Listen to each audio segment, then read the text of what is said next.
Orang Wahabi ngaku Ahlus Sunnah wal Jamaah, orang NU ngaku Ahlus Sunnah wal Jamaah, orang Murji'ah ngaku Ahlus Sunnah wal Jamaah, LDI ngaku Ahlus Sunnah wal Jamaah. Dari mana? Saya bertanya, maksud saya adalah dalam Islam itu dari mana? Ini Ahlus Sunnah wal Jamaah itu saya katakan itu adalah produk budaya, tidak ada dalam Quran dan Sunnah. Sok saya minta dalilnya, Quran ada nggak istilah Ahlus Sunnah wal Jamaah? Gak ada. Di dalam sunnah ada nggak Ahlus Sunnah wal Jamaah? Gak ada juga. Yang ada itu adalah Al-Jamaah, pernyataan dari Muawiyah pada waktu itu. Tetapi itu bukan nama kelompok, itu adalah persatuan kaum muslimin. Jadi ketika kaum muslimin bersatu dalam satu, tidak ada Syiah-Syiah, tidak ada kelompok-kelompok, karena pada waktu itu istilahnya Syiah ya, tidak ada kelompok-kelompok, maka Al-Jamaah itulah yang selamat. Itu pernyataan dari Muawiyah. Jadi sisanya itu tidak ada. Di Quran tidak ada, di sunnah juga tidak ada, di dalam hadis juga tidak ada. Di hadis Bukhari itu ditolak. Jadi ada 73 golongan, hanya satu yang selamat. Ya, yang selamat adalah yang gini.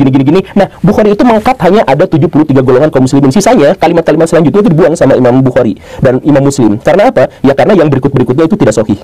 Begitu. Jadi jelas ya, di dalam Quran tidak ada, di dalam sunnah juga tidak ada. Bahkan Imam Bukhari menentangnya, dihilangkan sama sekali. Kemudian imam-imam mazhab yang 4, yang katanya 4 imam mazhab dalam Ahlus Sunnah wal Jamaah, sebenarnya tidak ada satupun di antara mereka yang pernah mengatakan satu kata pun terkait dengan Ahlus Sunnah wal Jamaah sebagai kelompok. Itu gak ada.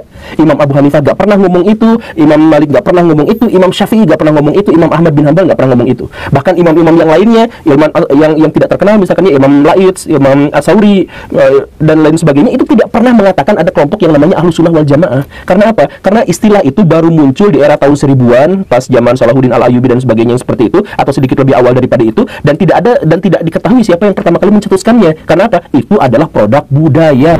Assalamualaikum warahmatullahi wabarakatuh. Alhamdulillah wassalatu wassalamu ala Rasulillah. Allahumma sholli ala Muhammad wa ala ali Muhammad.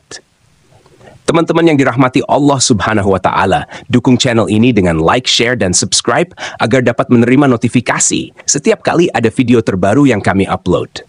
Untuk yang sudah subscribe, kami ucapkan jazakumullahu khairan katsiran. Teman-teman yang dirahmati oleh Allah Subhanahu wa Ta'ala, pada kesempatan ini, kita akan membahas sebuah pernyataan dari Guru Gembul.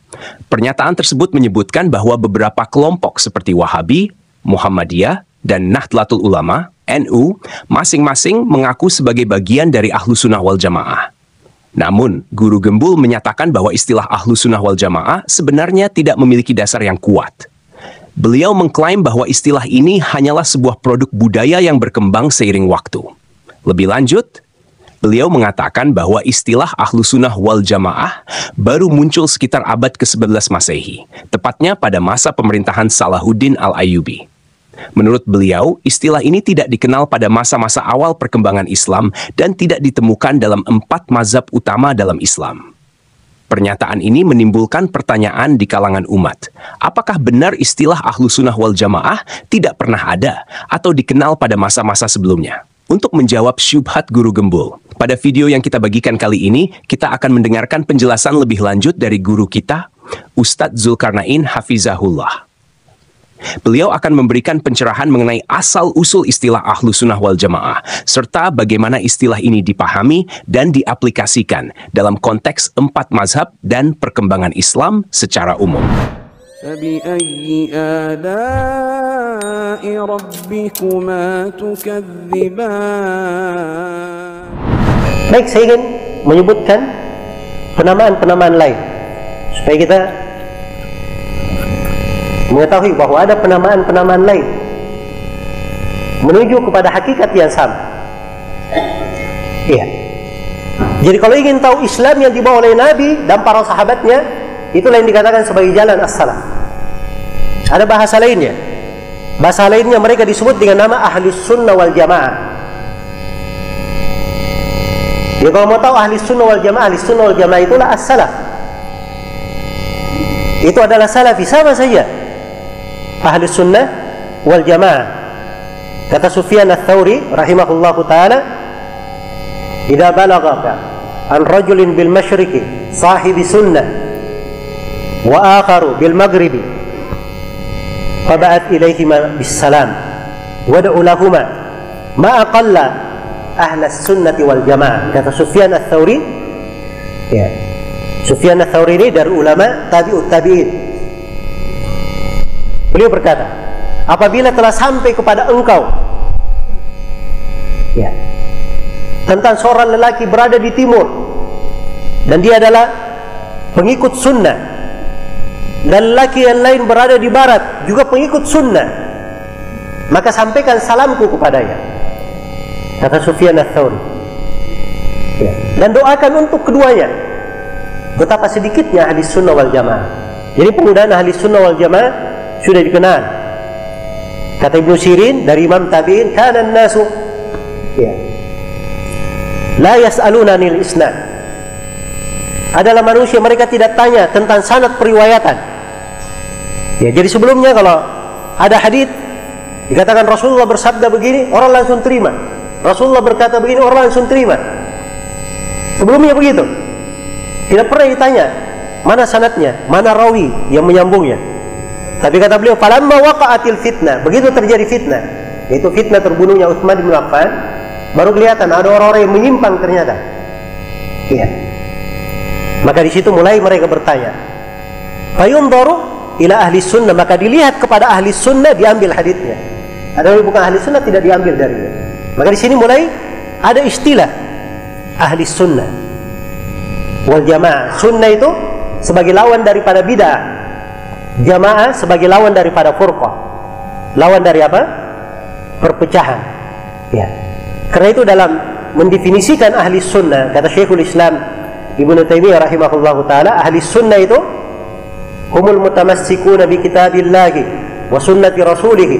Mereka adalah orang yang berpegang teguh dengan kitab Allah dan sunnah Rasulnya. Wa mattafaqa alaihi as-sabiquna al-awwaluna minal muhajirin wal ansar wa man ittaba'ahum bi ihsan. Jadi mereka yang berpegang dengan Al-Quran dan Sunnah, dan apa yang disepakati oleh orang-orang yang terdahulu lagi pertama dari muhajirin dan ansar, dan orang yang mengikuti mereka dengan baik. Sama definisi as-salaf. Iya. Di bahasa beliau yang lain, kata beliau, madhab wa madhabu ahli sunnati wal jamaah qadim. Madhab ahli sunnah wal jamaah itu sudah lama, ma'rufun, sudah dikenal. Ya.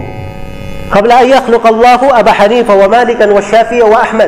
Sebelum Allah ciptakan Abu Hanifah, Malik, Syafi'i dan Ahmad, sudah dikenal ahli sunnah wal jamaah. Siapa itu ahli sunnah wal jamaah? Fa innahu madhhabus sahabah.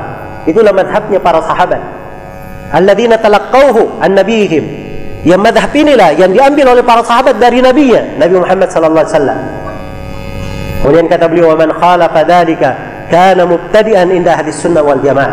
Siapa yang menyelisih jalannya para sahabat, maka dia adalah ahlul bid'ah menurut ahli sunnah wal jamaah. Teman-teman yang dirahmati Allah Subhanahu wa taala, tadi kita telah mendengarkan penjelasan yang sangat jelas dari guru kita, Ustadz Zulkarnain Hafizahullah Ta'ala, mengenai permasalahan istilah ahlu sunnah wal jamaah.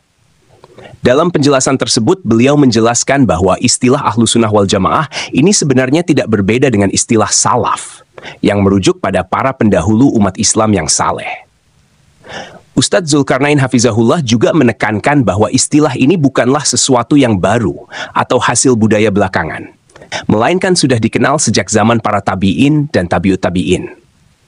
Sebagai contoh, ulama seperti Anas bin Malik dan Ibnu Sirin yang merupakan generasi tabi'in sudah menggunakan istilah sunnah wal jamaah untuk menggambarkan mereka yang berpegang teguh pada ajaran Nabi Muhammad SAW dan para sahabat. Hal ini menunjukkan bahwa konsep ahlu sunnah wal jamaah sudah ada dan dipahami jauh sebelum masa imam-imam besar seperti Abu Hanifah, Malik, Syafi'i, dan Ahmad. Beliau juga mengutip Syekhul Islam Ibnu Taimiyah yang menyatakan bahwa sebelum Allah Subhanahu wa Ta'ala menciptakan para imam besar ini, istilah ahlu sunnah wal jamaah sudah ada dan dikenal oleh para ulama terdahulu.